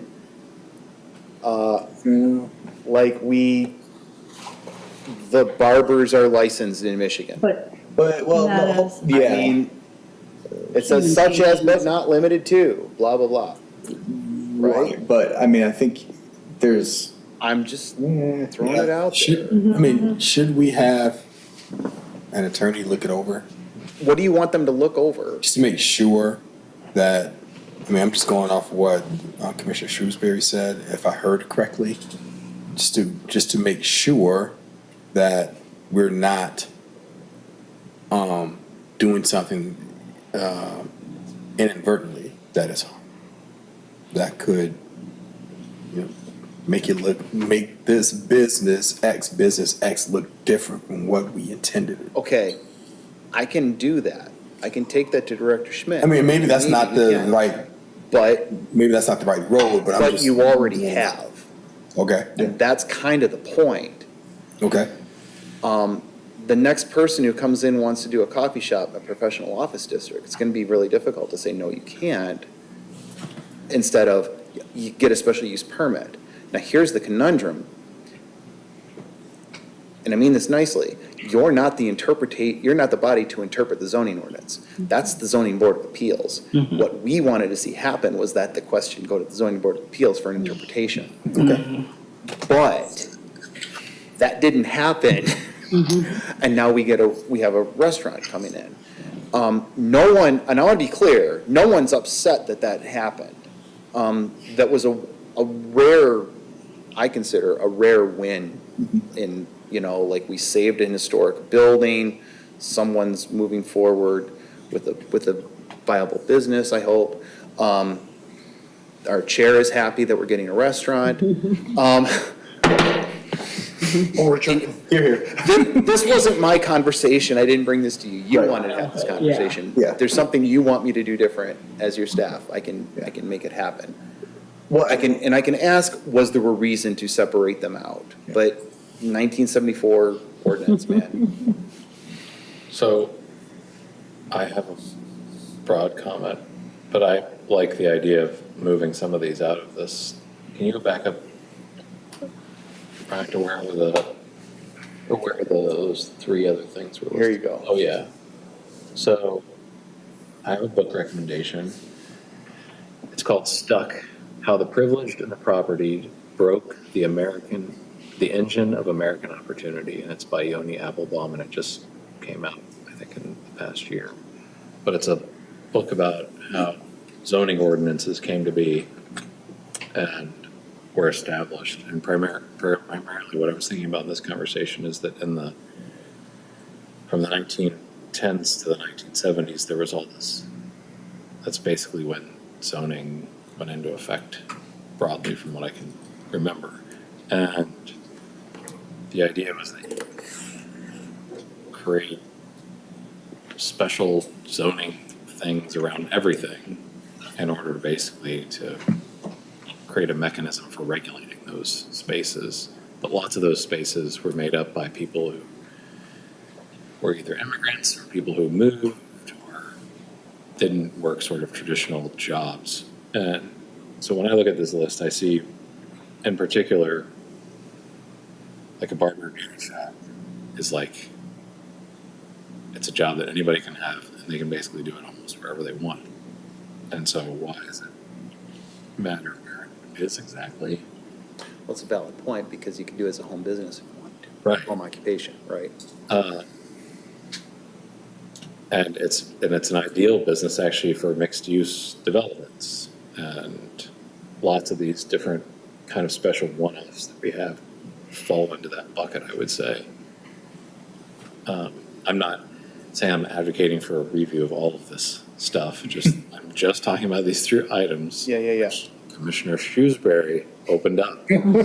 Just want to point out. I didn't say anything about it. But I would call a drugstore a retail use. I wouldn't want to see a drugstore standing alone. I think the point of the drugstore, if you look up here, hospitals might have a drugstore inside of the hospital. Why you would make that a special use permit when a hospital is allowed by use by right, that I cannot answer.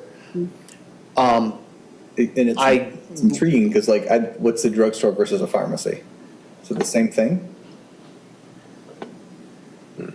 Soda fountain in 1974. Well, yeah, so maybe. I'm sorry, did you see pharmacy? No. But that's my point, is like a hospital, like. Chiropractors, dentists, dietitian, nutrition, massage therapists, occupational therapists, all of these are listed specifically and not limited to. Right. And then Like not limited to. urban planners, I'll note that I could go in the PO districts. Executive, like, there's a lot of stuff in here, and then we say, your beauty shop, you know. I see a drugstore, a standalone drugstore as a retail drugs. use. I wonder, like, if you have a doctor's office, like, I go to the Ready Care and they're like, hey, we can give you your medicine here. I don't know if that counts as a drugstore because they're selling me my prescription or not, but I'd see that as a secondary use, and maybe that's what it was, or like, Yeah. you go to a clinic and they also cut your hair. Or, Right, right. So, you're waiting for, you're waiting for grandpa to get out of the surgery. You Or a run downstairs and snack grab a shop. cup of coffee at the Like, hospital. Yeah. Yeah, That's- if that's what they intended with this, then I think we did probably, I wish it had been more clear that you were looking for us to send this to the ZBA, because I would have considered that too. We were just so excited about the restaurant that we kind of jumped the gun, maybe. But I think it's better to clarify it now, and I'd be supportive of considering a restaurant in this zone area with a special use permit, Okay. absent the caveat of deemed appropriate to the primary. So skip those other things that I asked about. and Okay. Just go back to the restaurant. I like your idea. Then I'm right back to, that's an easy move. Yeah. That's what I'd like.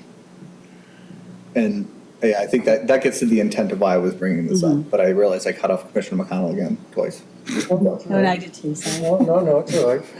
My initial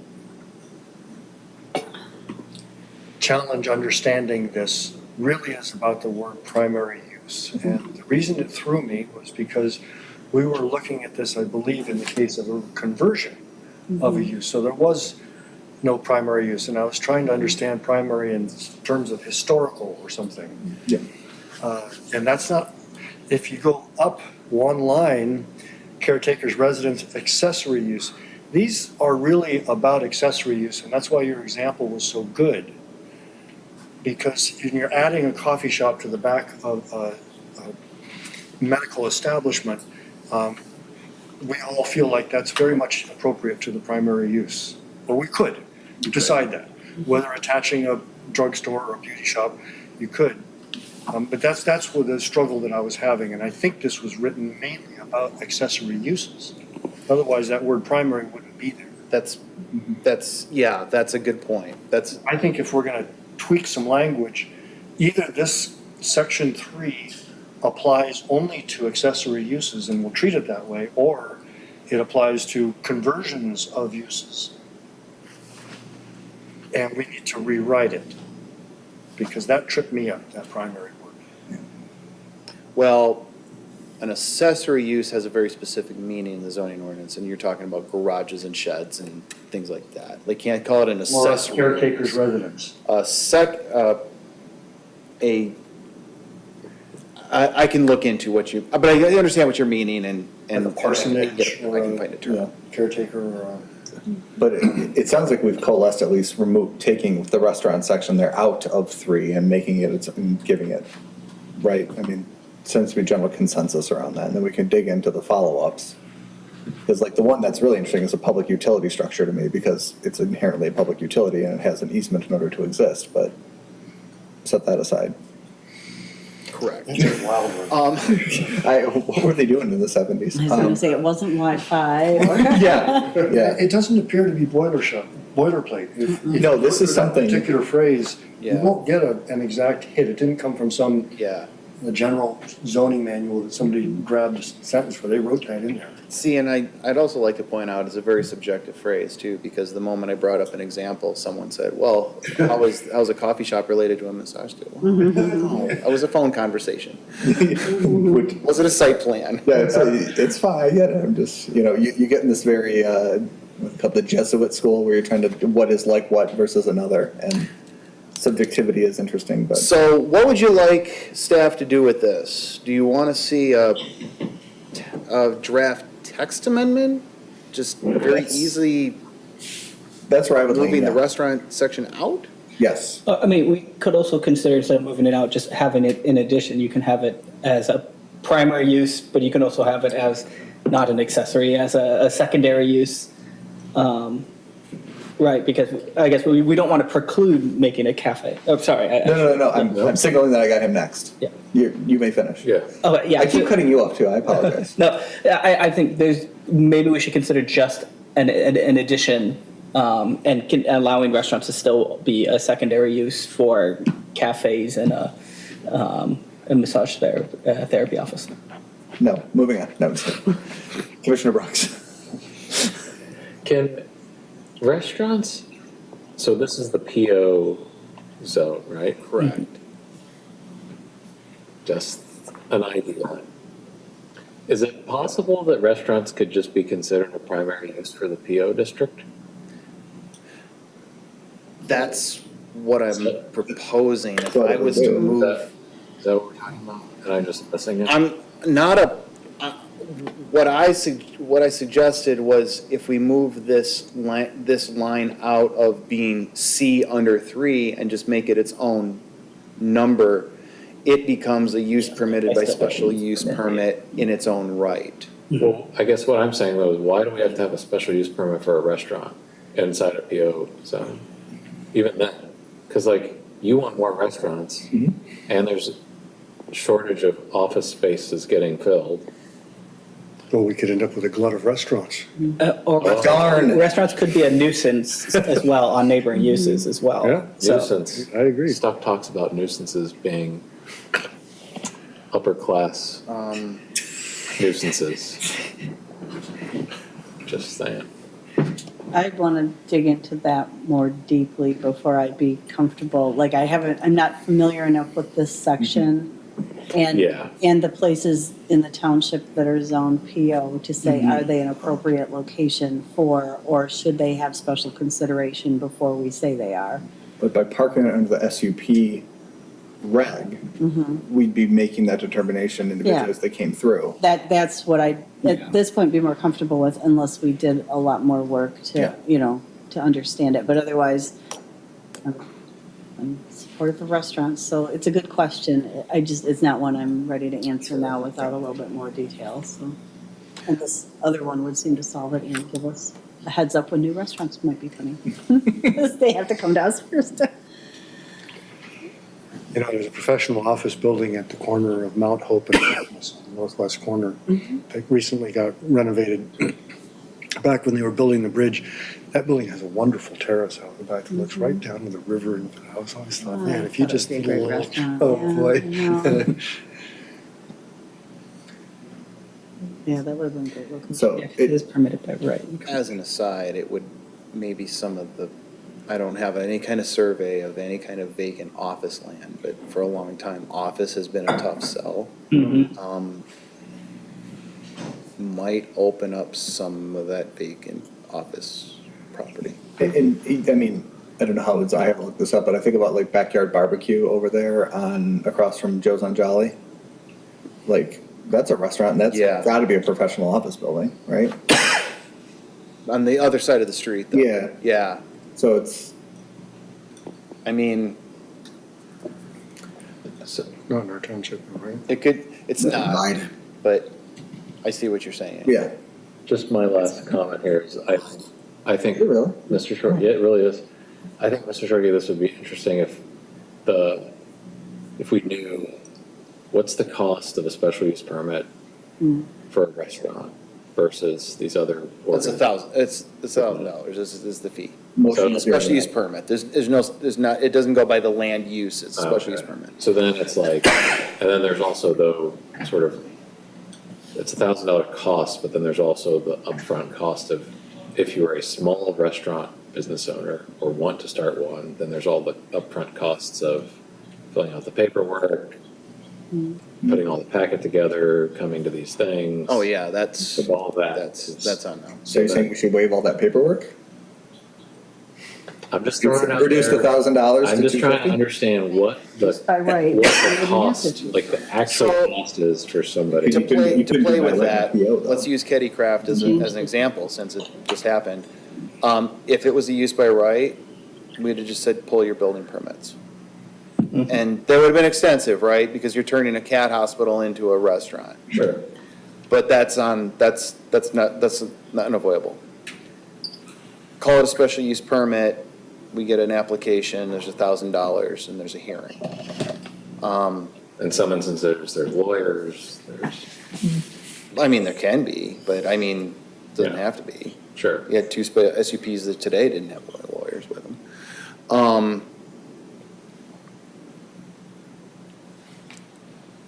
We can go whatever direction you want. I would not recommend just saying restaurants are good in their PO district. I personally think that it's a good idea to keep this no drive-in or drive-through type facilities. Yep. Fair. There's got to be some kind of distinction between a restaurant and a PO district and a restaurant and a commercial district. If you want to drive through, try to rezone the property. Agreed. I'm not envisioning, and I'm not envisioning approving Chick-fil-A's this way. I'm envisioning approving Tante's this way, Okay, right? yeah. Like, and that's probably not perfect. We can nitpick the examples. I know I do that too, but that's the idea, right? Right. We want to incent Tante, incent Good Truck and Diner, those sorts of places. Okay. Right? Not, and make it easier. I mean, hell, at this point, like, we're kind of having an aside here, like, I would reduce the SUP fee to induce it if that's getting in the way of people, but, yeah, I mean, I think we've got the crux of the idea of what the amended proposed reg could look like. It's just moving that out of there. Okay.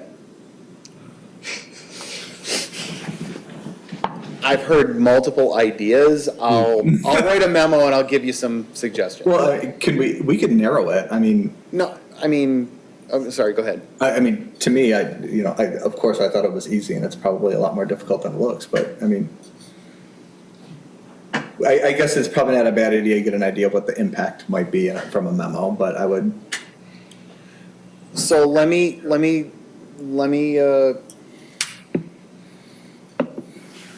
I'll show you what it might look like if you move it into a use by right. Show you what it looks like if you move it into an SUP.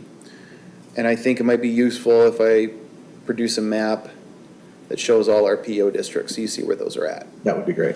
Okay. Let's start there and see where you want to go from there. Very good. Okay. Somebody's gonna ask what the vacancy is of those, if we have any idea. And I'm not gonna have That's okay. that without driving around a lot, but I get your point. Yeah. Aren't there sources of vacancy? We don't register businesses. No, but there, I can ask the assessing department, but I don't think we have a record of vacancies. no, not a township record. I think there may be other sources, but I'm not sure. Anyway, I'll start there. Okay. Well, thank you to everybody for entertaining my pet project side on restaurants and allowing us to take a look at that. But I also, just on a broad scale, I mean, on a broad scale, there was this oddity that came up under Kelly Craft, and I thought it was just worth addressing, restaurant or not restaurant. We have a 1974 reg that might not be working the way that, or the world has changed since 1974. How about that? All right, very well. So we can move on to 10, reports and announcements, Township Board update. Mr. Shorkey, anything from Township Board? I don't know yet. Okay, very well. Well, Mr. Here Shorkey, we let's go. Okay. Here, so their most recent township board, they met on July 7th. Hospitality outdoor assembly permit for Pins and Pints. Chickens and rabbits. I do not know what this is. I can just say what happened there. So they reconsidered it because they realized that there was another residential zone that only applied to a very small group of houses right on Lake Lansing. And one of the people is asking from that little zoning district if they can have chickens. And Village of Namolka? yes. So they brought it back in and allowed it in Village of Namoka, as well as the RB, which was what we were spending a lot of time on. Okay.